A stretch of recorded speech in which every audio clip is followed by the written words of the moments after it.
ഈ അച്ഛൻ പറഞ്ഞ ഒന്ന് മറുപടി കൊടുക്കൂ നമ്മുടെ മേനോൻ സാറേ.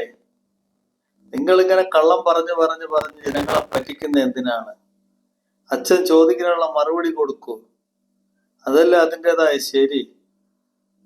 വെറുതെ ഇങ്ങനെ ഓരോ കള്ളം 10 മിനിറ്റ് കൊണ്ട് എല്ലാ പ്രശ്നവും സോൾവ് ചെയ്യുന്ന മേനോൻ സാറല്ലേ, പഠിച്ചു പറയുന്ന വ്യക്തിയല്ല. അപ്പൊ പിന്നെ ഇത് എന്തുകൊണ്ട് അച്ഛൻ പറഞ്ഞുള്ള മറുപടി കൊടുക്കാത്തത്? തുടക്കത്തിൽ പറഞ്ഞല്ലോ, വഖഫ് നിയമമായിട്ട് ബന്ധമില്ല മുനമ്പം പ്രശ്നത്തിന്, പക്ഷേ സൊല്യൂഷൻ ഉണ്ട്.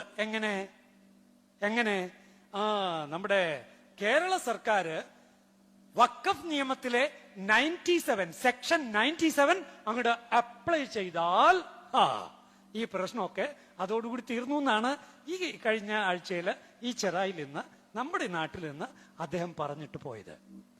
സെക്ഷൻ 97 എന്താണെന്ന് താങ്കൾക്ക് വല്ല വിവരമുണ്ടോ? ശ്രീ VD സതീശ അഡ്വക്കേറ്റ് ആണെന്ന് പറഞ്ഞ് നടന്നാ പോരാ, വായിക്കണം മര്യാദക്ക്. VD സതീശന് ഞാൻ കുറ്റം പറയില്ല, അദ്ദേഹത്തെ പറ്റിച്ചതാണ്. ആരാന്നറിയാവോ? മറ്റൊരു അഡ്വക്കേറ്റാ. അതാരാണെന്ന് നമ്മുടെ സ്റ്റാലിൻ ദേവൻ സാറിന് കൃത്യമായിട്ട് അറിയാം. മുഹമ്മദ് ഷാ എന്ന് പറയുന്ന മുസ്ലിം ലീഗിന്റെ സെക്രട്ടറിയാണ് അദ്ദേഹത്തെ പറ്റിച്ചത്. അദ്ദേഹം അഡ്വക്കേറ്റാണ്. അദ്ദേഹമാണ് ഈ ആശയം തുടക്കം മുതൽ പറഞ്ഞുകൊണ്ടിരിക്കുന്നത്, ചാനലുകളിൽ പറഞ്ഞുകൊണ്ടിരിക്കുന്നത്.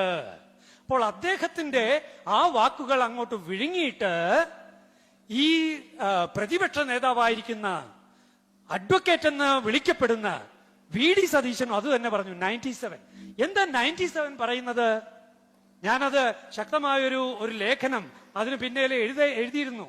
97 മലയാളത്തിൽ ട്രാൻസ്ലേറ്റ് ചെയ്തുകൊണ്ട് എന്താ അവിടെ പറയുന്നത്?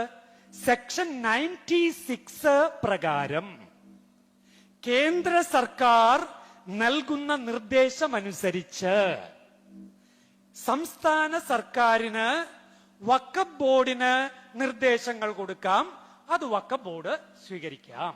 ഇതാണ് 97 ഉള്ളത്. അപ്പൊ മുഹമ്മദ് ഷാ ചാനൽ ചർച്ചകളിൽ എല്ലാവരും പറഞ്ഞ എങ്ങനെയാണെന്ന് അറിയാവോ? ആ ഫസ്റ്റ് പാർട്ട് അങ്ങോട്ട് കട്ട് ചെയ്തു. ഏതാ ഫസ്റ്റ് പാർട്ട്? സെക്ഷൻ 96 പ്രകാരം കേന്ദ്ര സർക്കാരിന്റെ നിർദ്ദേശങ്ങൾ ലഭിക്കുന്ന മുറയ്ക്ക് ഇത്രയും സാധനം അങ്ങോട്ട് കട്ട് ചെയ്തു. എന്നിട്ട് അവസാനത്തെ ഭാഗം എടുത്തു. എന്ത് എളുപ്പമാ! എന്താ അവസാനത്തെ രണ്ടാമത്തെ ഭാഗം എന്താ? കേരള സർക്കാർ വഖഫ് ബോർഡിന് നിർദ്ദേശം കൊടുക്കുക, വഖഫ് ബോർഡ് അങ്ങോട്ട് കാര്യങ്ങൾ പിൻവലിക്കുക. എല്ലാം എളുപ്പം. എന്നിട്ട് അതും വെച്ച് നടക്കുക. പഠിക്കാതെ ഞങ്ങളുടെ നേതാവ് ഒന്നും പറയാറില്ലെന്നാണ് ഇപ്പൊ പ്രചാരണം. കേട്ടോ നിങ്ങളത്? ഭയങ്കരമായിട്ട് പ്രചരിപ്പിച്ചുകൊണ്ടിരിക്കുക. പാവം കോൺഗ്രസ് അണികളോട്, അതായത് ഇതുവരെ ഞാൻ വോട്ട് ചെയ്തു വന്ന കോൺഗ്രസിനോട്, കൈപ്പത്തിക്കാരോടാണ് പറയുന്നത്, ഇത്രയ്ക്ക് നിങ്ങൾ തരം താഴരുത്. നിങ്ങളുടെ നേതാവ് പറയുന്നത് സത്യമാണോ എന്ന് വായിച്ചു നോക്കാനുള്ള വിവരമെങ്കിലും നിങ്ങൾക്കില്ലേ?